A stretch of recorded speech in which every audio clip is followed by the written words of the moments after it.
Aratas tunuga mga isgutanan, mga sukit di paminaw sa pagpadayon sa mga issues. Atong hatagan o pagtagad mahigala si Presidente BBM pag bisan pa man og dunay rally sa Iglesia ni Cristo pag primerong adlaw sa rally wa mga higala makadayon sa iya mga appointments. Dunay kabalaka mga higala. Sa ikaduhang adlaw mura og na control na to nila mga sukit di paminaw og unya ni larga siya dito sa Canada. Dunay mga appointments dito sa Vancouver, Canada. Unya kinini ang duna mga higalay blessing ba today sa Jollibee dito may higala sa Vancouver sa Canada. Nya sa gawas na may mga nag-atang nga mga tao nga nagprotesta mga kigalaan. Ang mga Pilipino nga to dito sa Canada. Amo ni pagkanaog ni BBM dito mga higala sa Canada, mga sukin tig paminaw. Unya kinini ang diha nimo masabot ba kini bitaw mga surveys karon nga negative 15 kini sa BBM survey na mga higala sa Pulse Asia o SWS tong latest no social media stations ilan ang survey mga kigalaan wa man nila maapil og survey ni mga OFW siguro dai pero nganong lahi man ng mga OFW og mga kwan kanyo nana siya kwan dong nana siya audio dong diprotestahan sa BBM.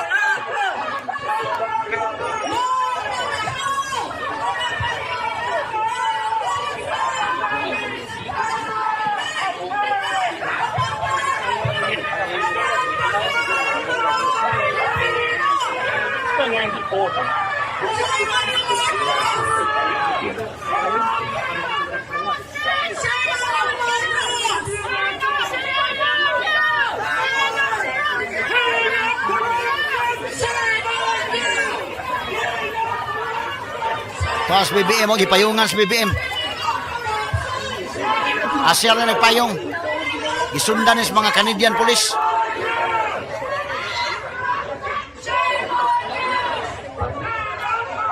Corruption ang ilang giprotestahan.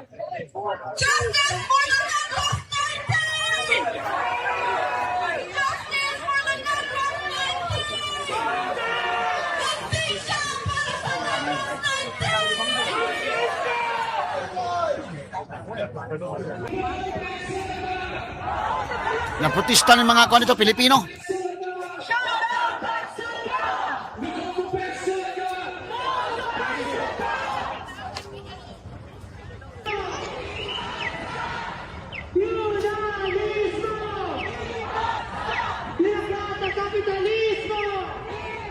Marcos Layas man iyang placard.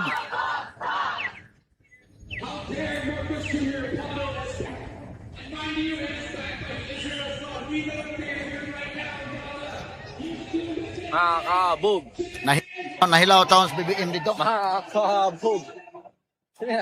Makakabog. Pana at galit na galit dahil walang kawalang hustisya sa ating bayan. Mariin namin kinukuntina ang pagbisita ni Bongbong Marcos.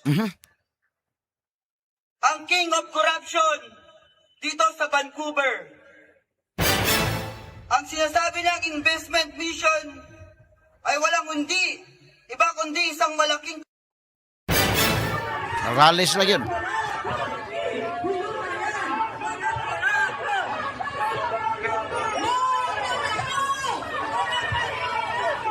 Bisag tuas Canada, giprotestahan sa Marcos.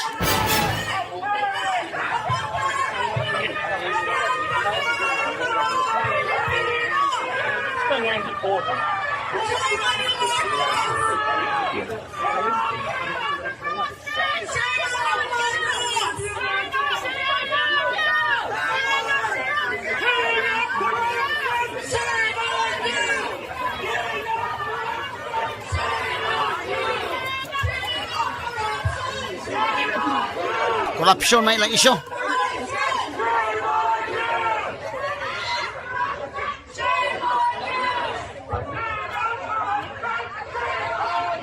Shame on you.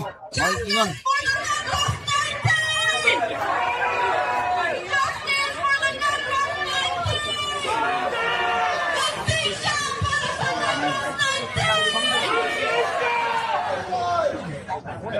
Giprotestahan yun. Nagrally yung mga Pilipino dito. Giralihan mahigalas BBM. Marcos Layas. Saan ko na?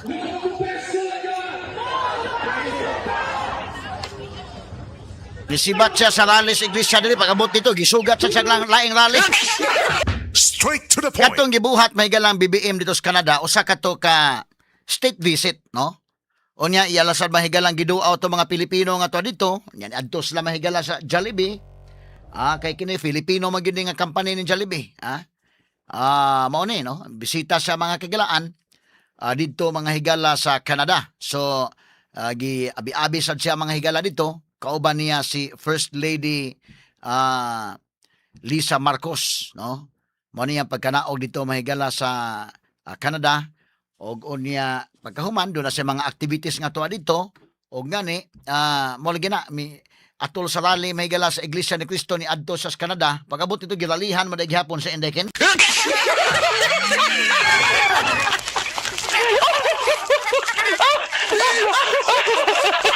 Ato na agi katawa mahigala bilateral meeting to iyang gihimo dito. O gani to apahantod karon day. Si BBM, dunay bilateral meeting with the Prime Minister Mark Carney. Unya pagkahuman ni ana ni kuan po siya, bisita sa mahigala sa ka fast food chain, Filipino fast food chain.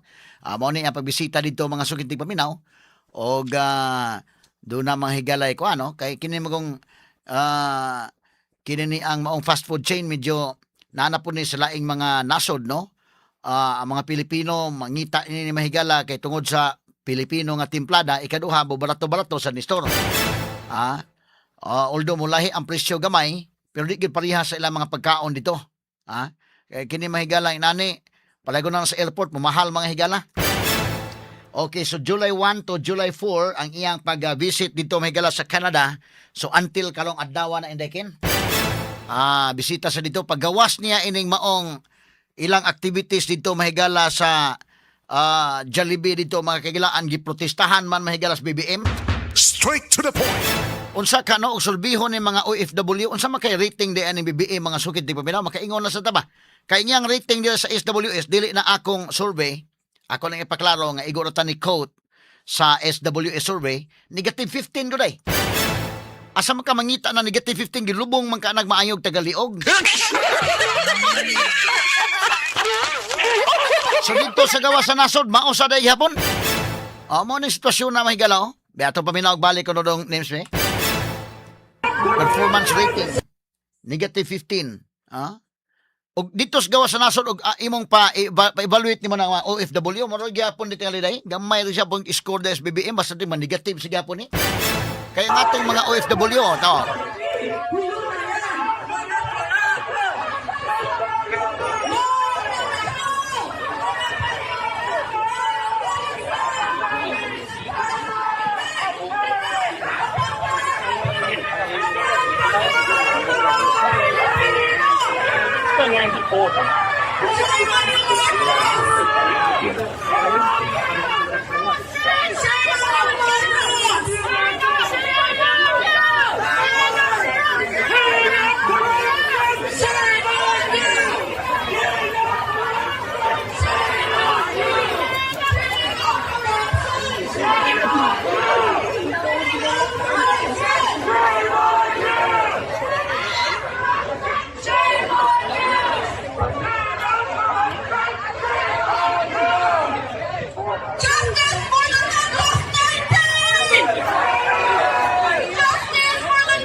Gamitan mo yung microphone tayo. Lanog kayo.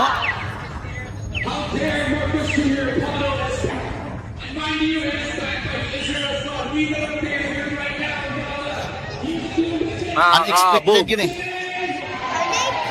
Makakabog. Sige na. Kumakabog. Pana at galit na galit dahil walang kawalang hustisya sa ating bayan.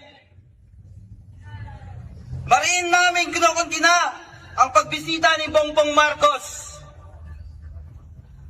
ang King of Corruption dito sa Vancouver. Ang sinasabi niyang investment mission ay walang hindi, iba kundi isang malaki. Okay, so mo na ilang gikundinar. Marcos Layas, oh. Akin mga video niya to nakuha may gala dito sa Canada. Dili ni atong video sad, with due respect, may kagala to lang acknowledge may gala ang mga tag-iya ini. Nga mao mga video, mga sukit tig paminaw. Dili ni ako, no, dili ni atong kwan. Ato lang nang gikuha may gala courtesy sa mga nakakuha ini maong video. Mao ni ato nakita, no? So, kana na ang imo man kung makumpara na mahigala, doon naman ko yung nag-chat na ko nga, kana na ang ngano kuno, unsa mang hitabuas kang Duterte nga dili man inana. Ang kang Duterte dahil mga Pilipino dito, inig-adto, hangop man mga kagilaan. No, hangop ka ba nga ni ay atong presidente ni bisita na to. Mohangop man kini mga higala medyo protesta may nasugatan hinoong BBM dito mga sukit tig paminaw. Inay may likay sa protesta sa Iglesia ni Cristo pag abot dito protesta maghapon. Tingali kini ato mga OFWs manggod tungod lagi karon sa internet, tungod mahigala sa social media, tungod mga kagalaan sa television o uban pa mahigala radio, TV, mga newspapers, mga media outlets, lain-lain lang, makamonitor sila. Bisag asa kadapit nga suok sa kalibutan, mahimo nimo monitor unsay mga panghitabo sa Pilipinas. Sumuna nga pag adto pa mahigalang BBM, di ba yan ang lalim ng naa mahigala inyong presidente, nya tuag ka sa gawa sa nasod, o makakita ka mga higalag isig ka Pilipino dito, tinuuray lang, murag mohangop ka mga suking tigpaminaw. Kita kag isig ka Pilipino dito ni Store. Mohangop ka, kay lahi ko sa mga sinultian. Labi pa unta, kung doon mo bisita mahigala nga official ba sa Pilipinas, no less than the president ang naa, nga mohangop ang mga Pilipino dito. Pero unsa ba mga Pilipino sa Vancouver, Canada, mga suking tigpaminaw nga, protesta may ilang gihimo batok ni BBM? Straight to the point. Di po na to sila mabasol, no? Nga, kana, part man po na sa ilang katungod mga higala. In fact, dito po mga higala sa Canada, gitagaan na sila po mga higala higayon nga mohimo protesta kay kaning Canada, mga higala demokrasya mga sa guningan nasod, napod nila ang freedom of expression. So, kini galanog-lanog ang tingog, oy, kay mga buildings ang naadag ko, ba kay mga buildings. Nagsulti ni mo na sa microphone, mga kagilaan, nga gamitan yung mga trumpa o mga bapols, mao na nga maglanog-lanog mga higala. So ilang gikondem ang BBM administration o matod pa BBM King of Corruption. Oy, Straight to the point. yawa ng kalakiha mga higala. So dito sa Pilipinas, tanaw na ko may survey gi-appeal ang mga OFW pero mo na iyang nadangatan dito makapangutan na ta kung surbihon ka ning OFW. Unsa man ka di ay to rating ni BBM? Straight to the point. Kay kining survey mahigala ang performance rating niya negative 15. Dili naman sa Pilipinas si mga survey. SWS may survey ani ha. Dili ni ato mga sukid di paminaw. Ato lang gi-acknowledge ang SWS sa ila mahigalang trabaho. Onya ang Marcos administration satisfaction rating negative 13. Tiya mo na. O kana mga higala og inigtaak nimo nga to sa field.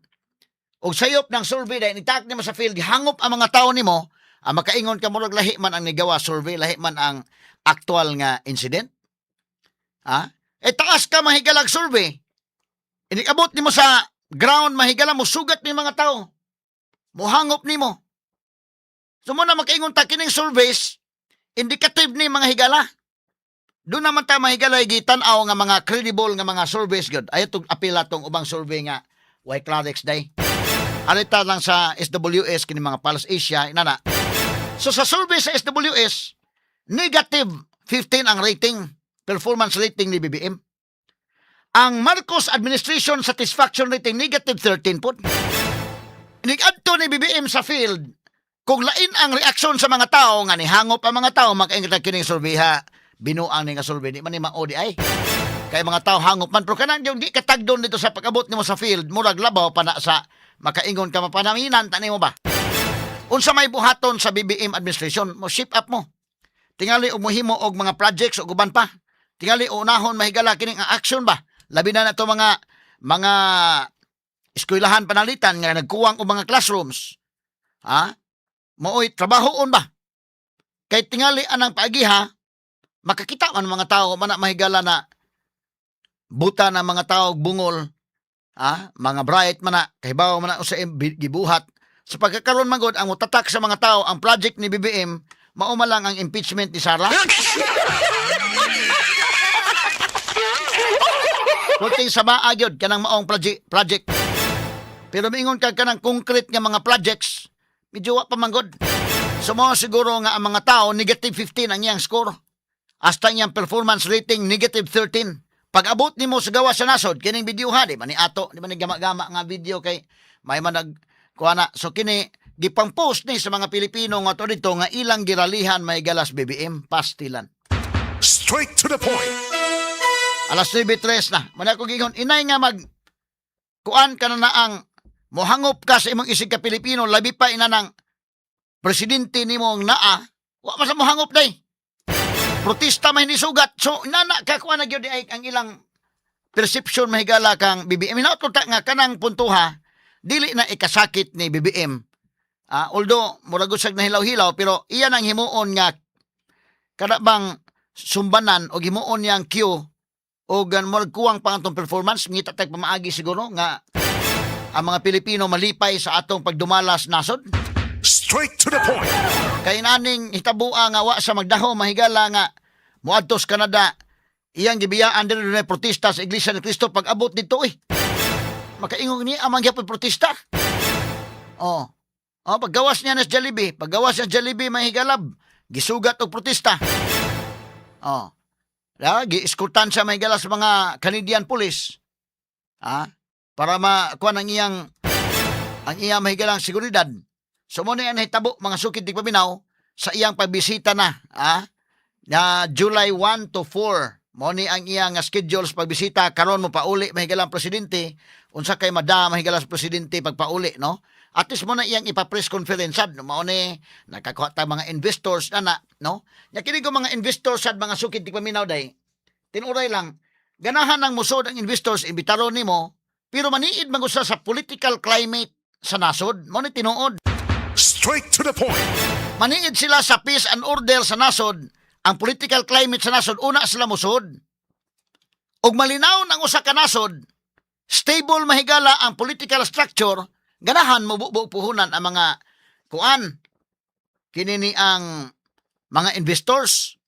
Pero imong imbitaro ng mga investors, unya nagkagubot din mahigala, medyo kuan, delikado kay ang kanang mga investors, maniguro mo sa nanistor. Basin unya inoon og malkansi ilang investment, why klaro ang stability sa ilang leadership diha. Mo na makuyawan sana sila. Mo na mahigala nga kuan. Kay lahi man og si Duterte sa una mo adtos gawas nasod sugaton man mahigala hangop. Kani Ron Marcos ng adto gawas nasod gisugat man og protesta. Straight to the point. Unsa naman ang kalakiha mga kagalaan,